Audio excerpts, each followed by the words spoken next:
Hola, alumnos, bienvenidos una vez más a una clase.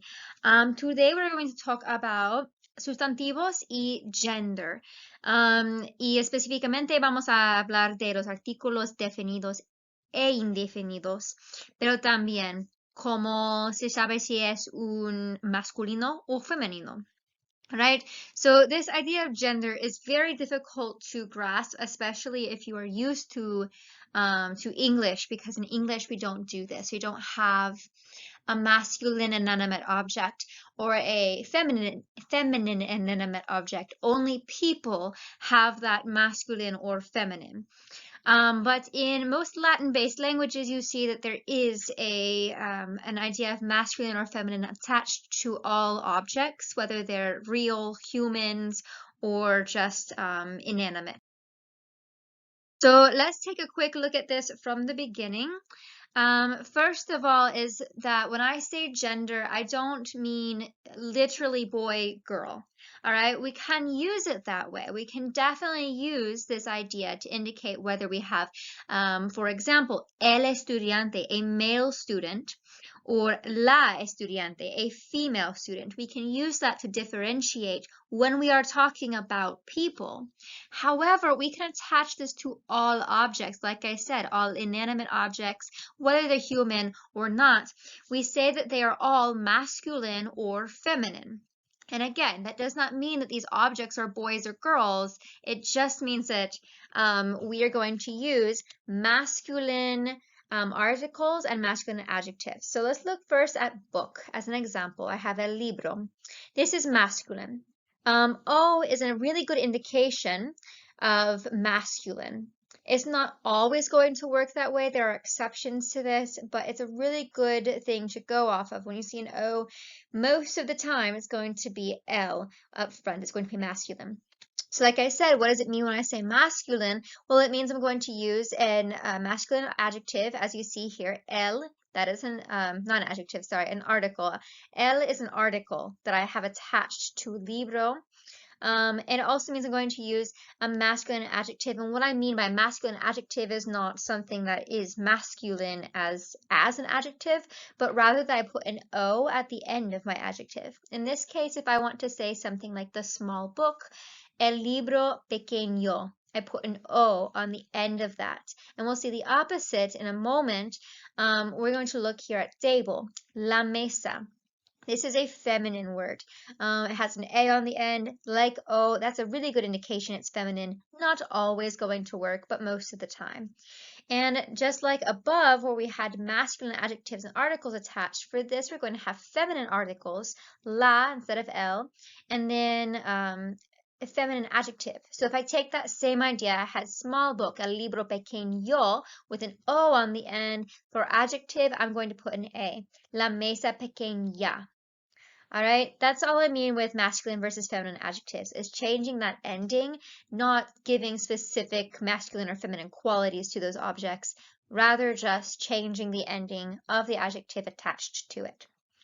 All right, let's take this a step further, maybe make it make a little more sense. If you have ever heard, especially back when people talk I like to think of it as like the olden times, we hear things like people referring to a flag as her or the land as her or she. It's that same idea here. So, for example, make a little connection with this that you can see.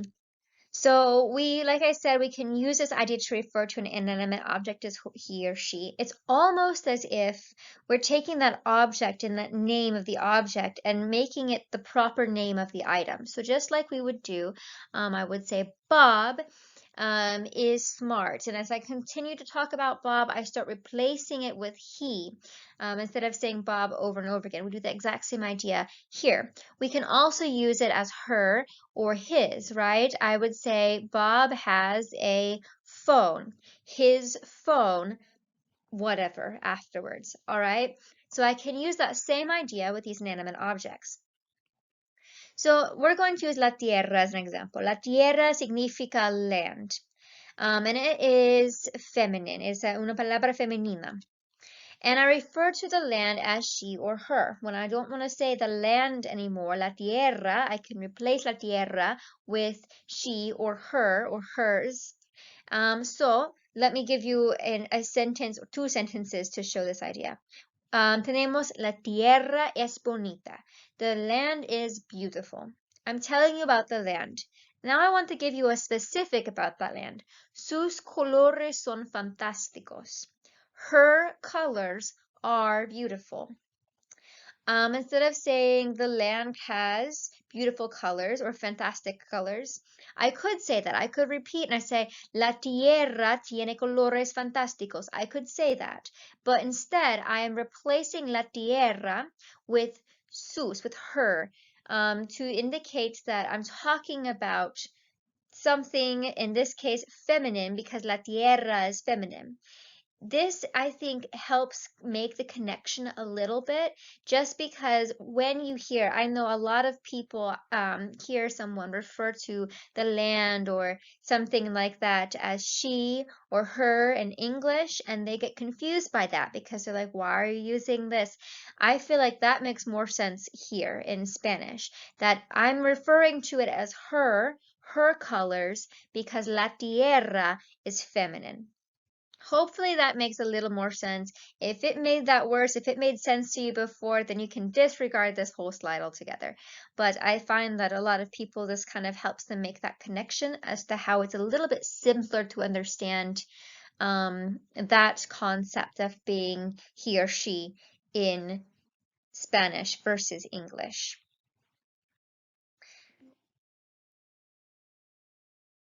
So transitioning now to los artículos. We're going to talk about artículos definidos e indefinidos here. First, we're talking about definidos. I want to define for you those two types of artículos, and then we're going to talk about kind of how to connect them to the nouns so that we have that gender directly connected to the nouns. All right? So, starting here with definidos. A definite article, artículo definido, is indicating one specific item or items, plural. The pen.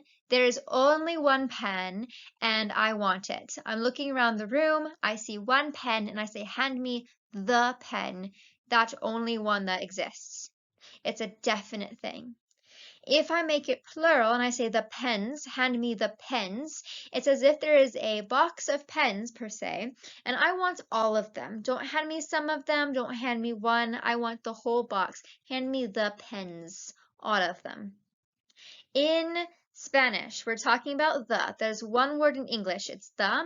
In Spanish, there are four, all right? We split them up by being masculine or feminine, and then singular or plural, because we want everything in Spanish must match. If the noun is plural, everything attached to that noun is plural. The definite article is plural. The adjective is plural. The noun or the verb is plural. Everything connects to each other. It's the same with it being masculine or feminine. If it is a masculine singular item, it will have a masculine singular article. It will be a masculine singular noun. It will have a singular verb attached to it. It'll have a masculine singular adjective. Everything's going to match together. So for our word the in English, but in Spanish we have for masculino, el en singular y los plural. El y los. Femenino, la singular, las plural. So those are your four words. They are connected in that way. Masculino, femenino, and singular y plural. Moving on to artículos indefinidos. This is slightly different from definidos. So like I said, definidos, there is one item or I want all of the items, right?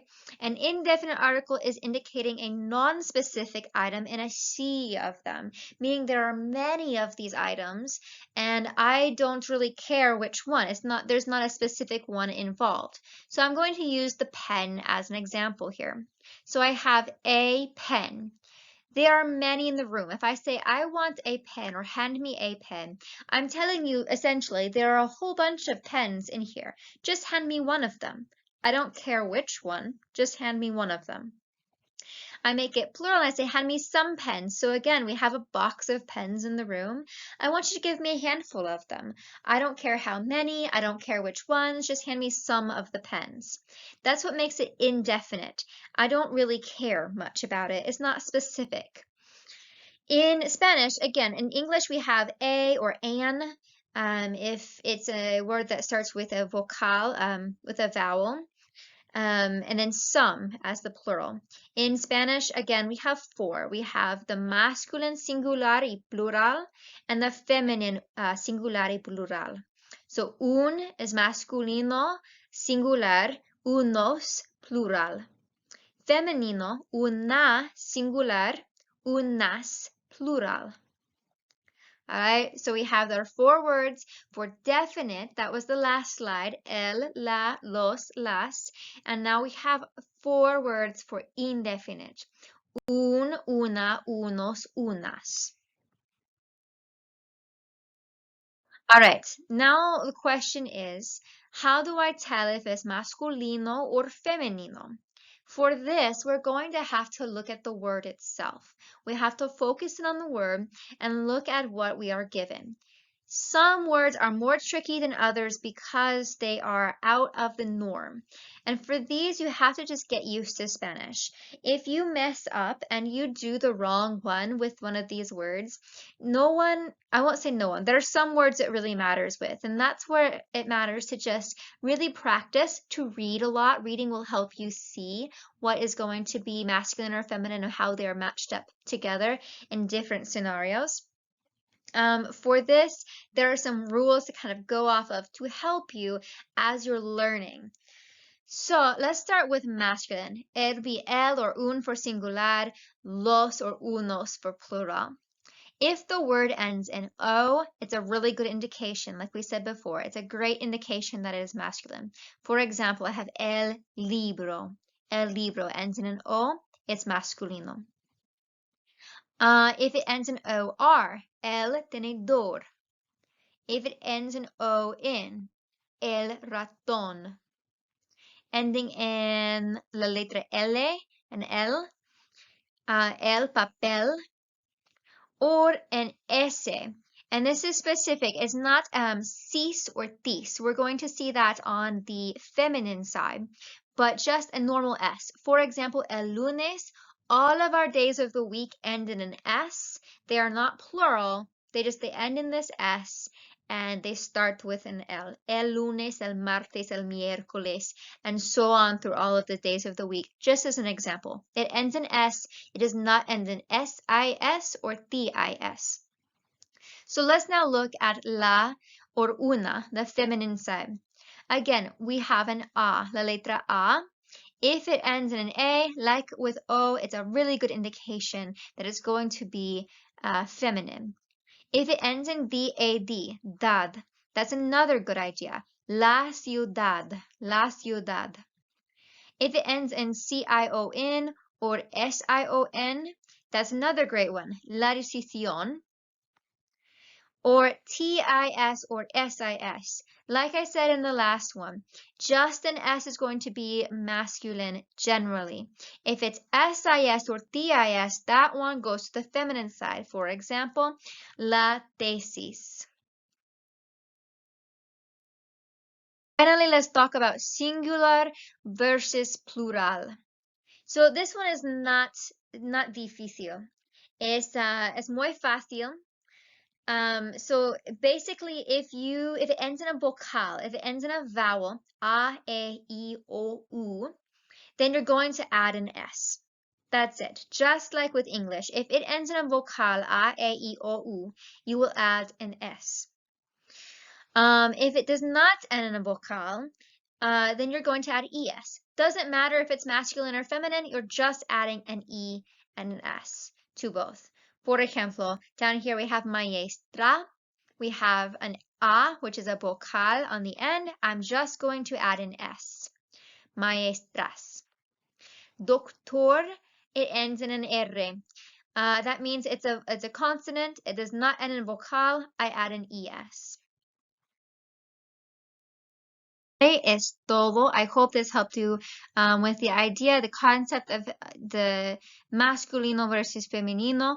And if nothing else, hopefully you can understand the idea of the artículo definido e indefinido from this, and you can start using those differences between masculine and feminine to match them with an artículo.